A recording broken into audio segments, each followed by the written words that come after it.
출애굽기 14장은 우리가 잘 아는 대로 이스라엘 백성들의 홍해 바다를 건너는 사건이 나와 있습니다.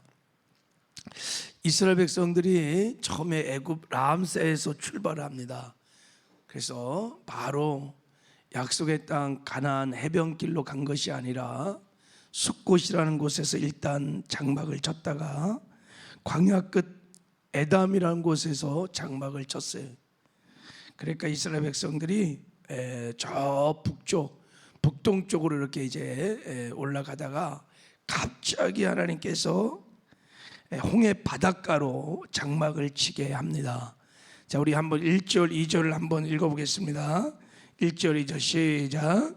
여호와께서 모세에게 말씀하여 이르시되 이스라엘 자손에게 명령하여 돌이켜 바다와 밑돌 사이 비하이롯 앞 곧 바알스본 맞은편 바닷가에 장막을 치게 하라.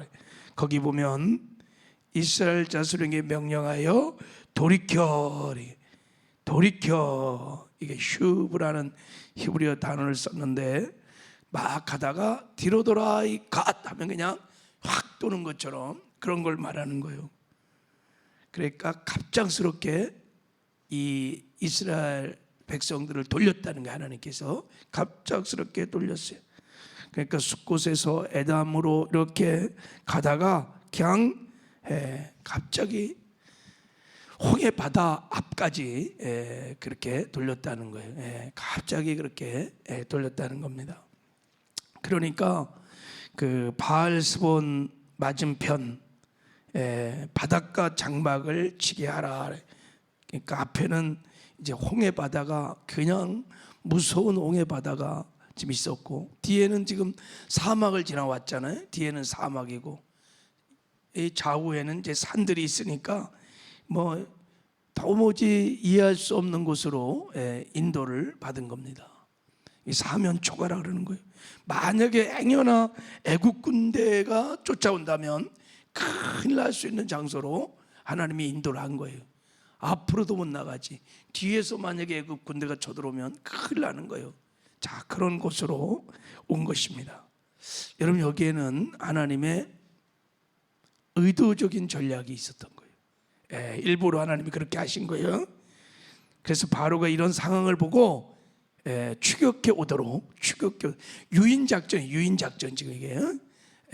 자, 3절을 한번 읽어보겠습니다. 시작. 바로가 이스라엘 자손에 대하여 말하기를 그들이 그 땅에 멀리 떠나 광야에 갇힌 바 되었다 하리라.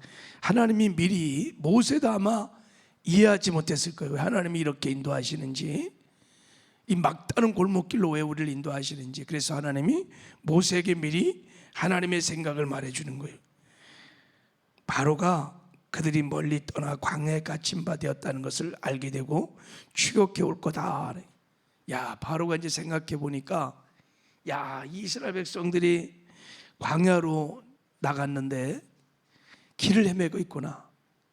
자, 그렇게 오판을 딱 하게 하는 거예요. 이게 절호의 기하다. 다시 가서 우리가 군대를 몰고 가서 잡아오자. 도가내든 쥐다. 이렇게 생각하게 된다는 거예요. 하나님이 지금 모세에게 알려주고 있는 거예요. 게다가 4절도 읽겠습니다. 4절. 자, 시작. 내가 바로의 마음을 완악하게 하연즉 바로가 그들의 뒤를 따르니 내가 그와 그의 온 군대로 말미암아 영광을 얻어 애굽 사람들이 나를 여호와인 줄 알게 하리라 하시매 무리가 그대로 행하니라. 하나님이 바로의 마음을 완악하게 하여 그들을 뒤를 쫓게 한다, 추격하게 한다는 거예요.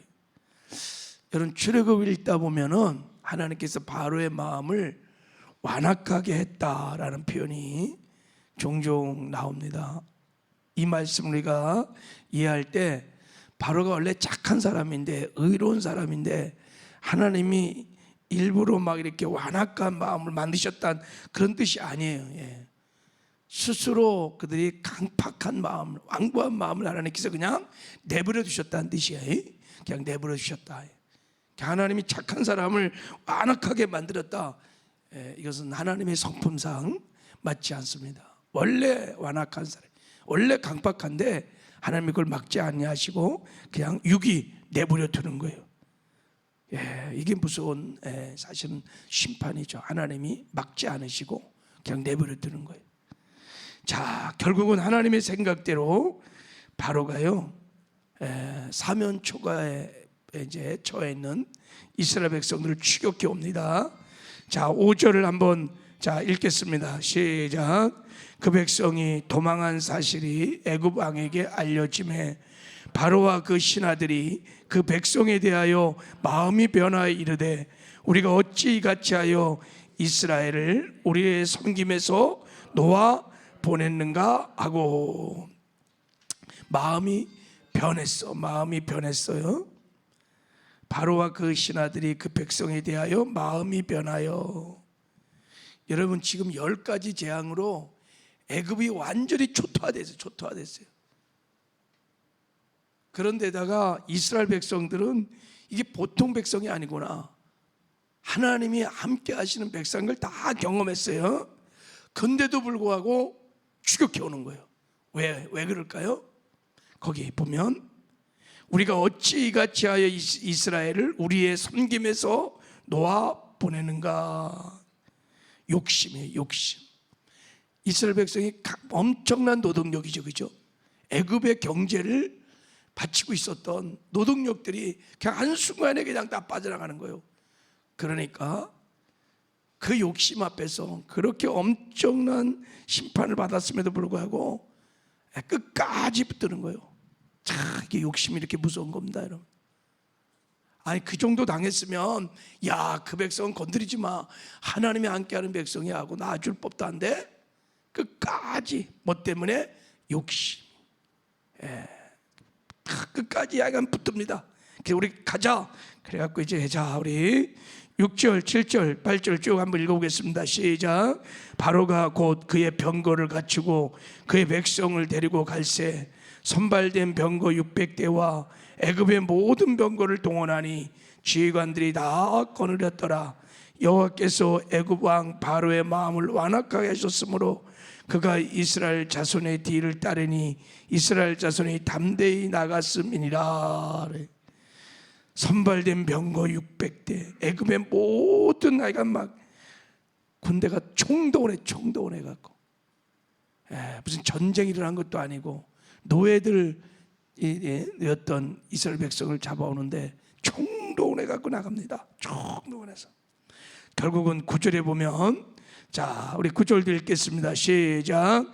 애굽 사람과 바로의 말들 병거들과 그 마병과 그 군대가 그들의 뒤를 따라 마하스본 맞은편 비앗 아롯 곁 애병 그들이 장막을 치는데 미치느니라 그랬어요. 여러분, 홍해 사건은 출애굽한 지 6일쯤 됐을 때 일어난 사건입니다. 그러니까 얼마나 빨리 따라왔는지 이틀 만에 따라 붙었어요. 딱 잡았어요. 자, 이제 이스라엘 백성들의 애굽 군대가 막 총동원해서 뒤에서 오지요. 앞에는 홍해바다죠. 옆 좌우로는 산이죠. 이제 꼼짝없이 도가내든 지은 거예요. 사면 초가야. 자, 이럴 때 자, 이스라엘 반항들은 어떻게 반응했는지 너무 하나님이 야속한 거예요. 어떻게 이런 곳으로 인도해갖고, 그리고 어떻게 바로의 군대를 막아주지도 않으시고 어떻게 우리를 이런 막다른 골목으로 우리를 인도해갖고 이렇게 죽게 하시는가. 자, 이스라엘 반응들 한번 봐요. 10절을 한번 읽겠습니다. 10절 시작. 바로가 가까이 올 때 이스라엘 자손이 눈을 들어 본즉 애굽 사람이 자기들 뒤에 이른지라 이스라엘 자손이 심히 두려워하여 여호와께 부르짖고. 심히 두려워했다는 거예요. 심히 두려워했어. 이 무슨 말입니까? 여러분, 두려워했다는 것은요, 하나님을 믿지 않는다는 뜻이야. 두려움은 믿음의 결핍 증세로 생기는 거예요. 그들이 그 10가지 재앙을 통해서 하나님의 살아계심을 직접 경험했어요. 그 유월절에 어린 양의 피로 사망에서 구원받는 놀라운 구원을 받았어요. 그런데 믿지 않는 거예요. 자, 두려움의 뿌리는 불신앙입니다. 그러니까 그때부터 어떤 일이 막 일어나느냐. 자, 우리 11절 12절을 읽겠습니다. 시작. 그들이 또 모세에게 이르되 애굽에 매장지가 없어서 당신이 우리를 이끌어내어 이 광야에서 죽게 하느냐. 어찌하여 당신이 우리를 애굽에서 이끌어내어 우리에게 이같이 하느냐. 우리가 애굽에서 당신에게 이른 말이 이것이 아니냐. 이르기를 우리를 내버려 두라. 우리가 애굽 사람을 섬길 것이라 하지 아니었더냐. 애굽 사람을 섬기는 것이 광야에서 죽는 것보다 낫겠노라. 두려움에 사로잡히니까, 불신앙에 사로잡히니까 낙심하고 절망하고 막 원망하고 불평하기 시작했어요. 근데 이 원망 불평이 해서는 안 될 말을 한 거예요. 우리 죽기 싫으니까 가나안 땅이고 뭐고 다 필요 없어. 구원이고 뭐고 다 필요 없어. 예수 믿고 이런 거 다 필요 없어. 나 다시 돌아가겠다는 거예요. 애굽으로 돌아가겠다는 거예요. 자, 여러분 어디서 많이 듣던 소리 아닙니까?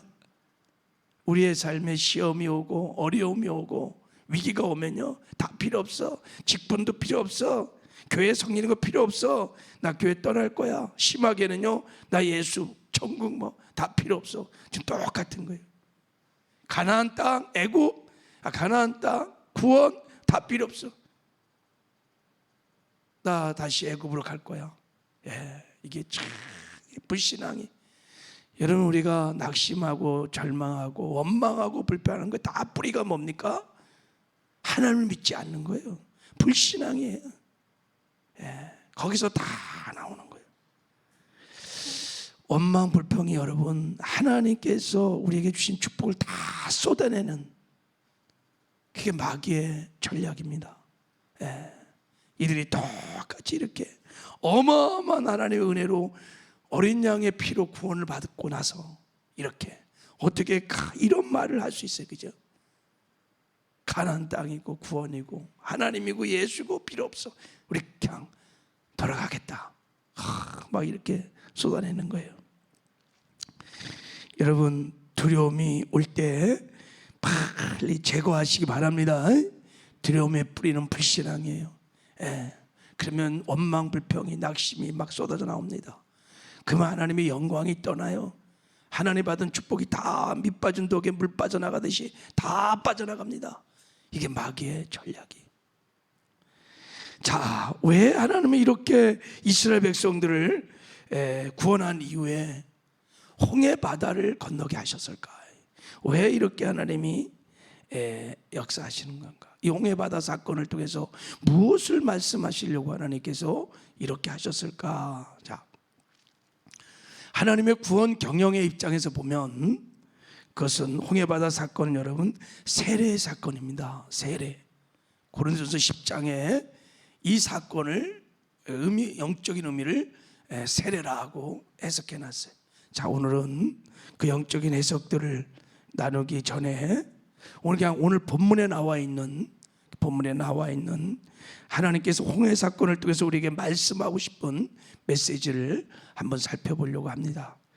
자, 한마디로 말하면 이 홍해 사건을 통해서 하나님이 자기를 계시하려고 하는 것입니다. 하나님이 누구이신지를 계시하려고 하는 거예요. 즉 하나님의 영광을 나타내려고 한 것입니다. 하나님의 영광이라는 게 무엇입니까? 하나님의 전지하신 전능하신 하나님의 능력, 하나님의 경륜, 하나님의 성품들, 하나님의 그 아름다운 모든 속성을 하나님의 영광이라고 그러는데, 그것을 계시하려고 홍해 사건을 하나님이 일으키신 것입니다. 여러분 하나님의 계시는 사람마다 목적이 달라요.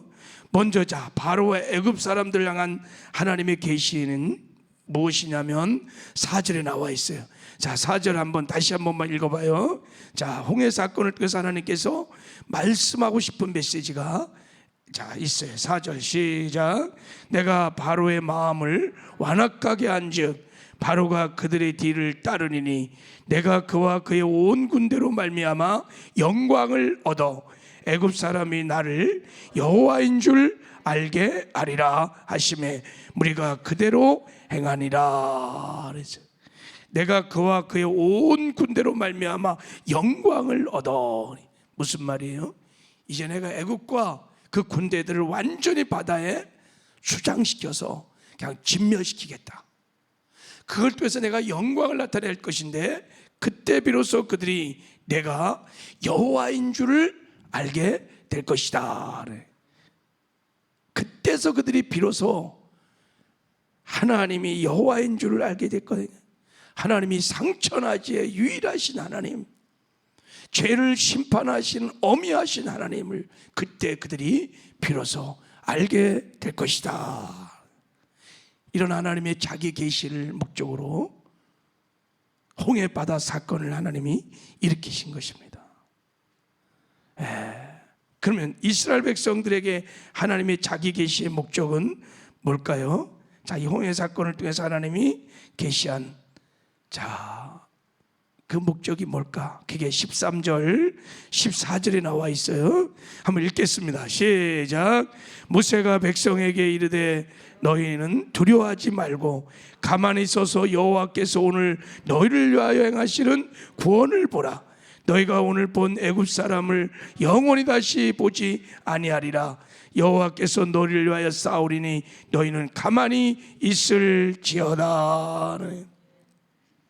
너희는 두려워하지 말라는 거예요. 그리고 이제 가만히 서서 여호와께서 오늘 너희를 위하여 행하시는 구원을 보라는 거예요. 하나님이 너희를 죽음의 바다에서 어떻게 구원하는지 보라는 겁니다. 하나님의 은혜, 그 사랑, 그 능력, 너희들을 구원하는 하나님을 보라는 거예요. 우리의 힘과 지혜와 공로와 선행으로 죄의 바다에서 우리가 구원받은 것이 아니라 하나님의 전적인 은혜로, 하나님의 전적인 능력으로 너희를 구원하시는 하나님의 구원을 보라는 거예요. 이 보라는 말은요, 체험하라는 거예요, 알으라는 거예요, 경험하라는 거예요. 가만히 있어. 하나님 너희를 향하여 베푸는 하나님의 은혜와 능력들을 보라는 거예요. 왜 하나님께서 우리에게 이런 하나님의 은혜와 능력을 알게 하시는 걸까요? 하나님이 어마어마한 이 홍해 바다에서 너희를 건져내는, 구원하는 큰 은혜를, 사랑을, 능력을 보라는 거예요. 왜 보게 하실까요? 왜 체험하게 하실까요? 자, 그 이유가 31절을 우리 31절을 볼게요. 31절 읽겠습니다. 시작. 이스라엘이 여호와께서 애굽 사람들에게 행하신 그 큰 능력을 보았으므로 백성이 여호와를 경외하며 여호와와 그의 종 모세를 믿었더라. 그래서 이스라엘 백성이요 비로소 여호와께서 애굽 사람들에게 행하신 그 큰 능력을 보았어요. 하나님의 큰 능력을 보고 어떻게 했어요? 백성이 그때 여호와를 경외했다.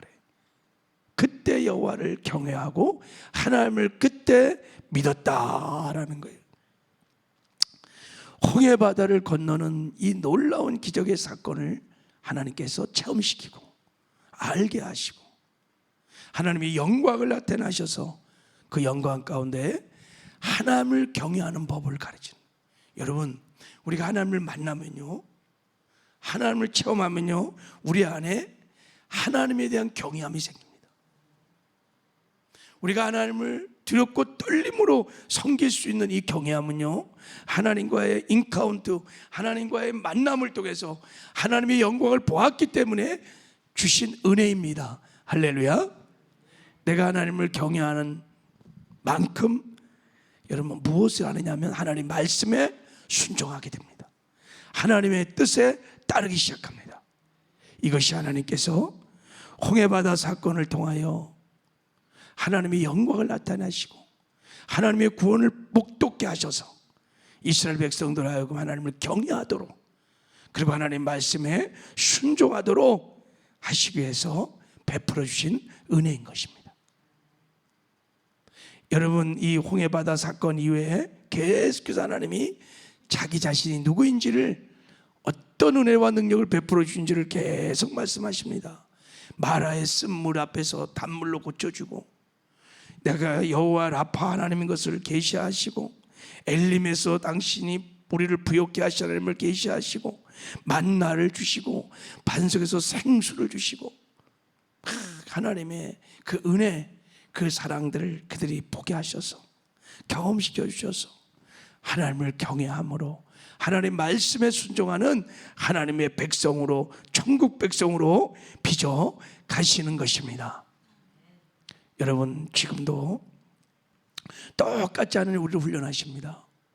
이스라엘 백성들을 홍해 앞바다로 탁 사면초가 그냥 막다른 골목으로 몰아제쳐서 홍해를 가르시는, 홍해 속에 생명의 길을 두시고 그 길을 보여주는 영광을 드러냈던 것처럼 우리 인생에도요, 홍해 바다가 있습니다. 네. 여러분, 홍해 바다가 펼쳐질 때 여러분 낙심하고 절망하고 두려워하지 마시기 바랍니다. 하나님께서 하나님의 영광을 나타내실 것입니다. 그 하나님을 신뢰하고 의지하고 합력하여 선을 것을 바라보면서 믿음으로 나아가시길 바랍니다. 그럼 홍해 바다가, 고난의 홍해 바다가 갈라질 거예요. 거기 하나님이 숨겨둔 생명의 길을 보게 될 것입니다. 그리고 그 길을 걷는 영광을 여러분 묵도하고 나면 더 하나님을 사랑하고, 더 하나님을 경외하고, 더 하나님을 신뢰하는 믿음의 사람들로 변화되게 될 줄을 믿습니다. 그래서 그때부터는 하나님 말씀에 순종해가는 순복의 사람, 천국 백성으로 변화되는 놀라운 은혜를 하나님 베풀어 주실 것입니다. 이런 은혜가 우리 모두에게 있기를 주님의 이름으로 축복합니다. 하나님 아버지 감사합니다. 우리의 인생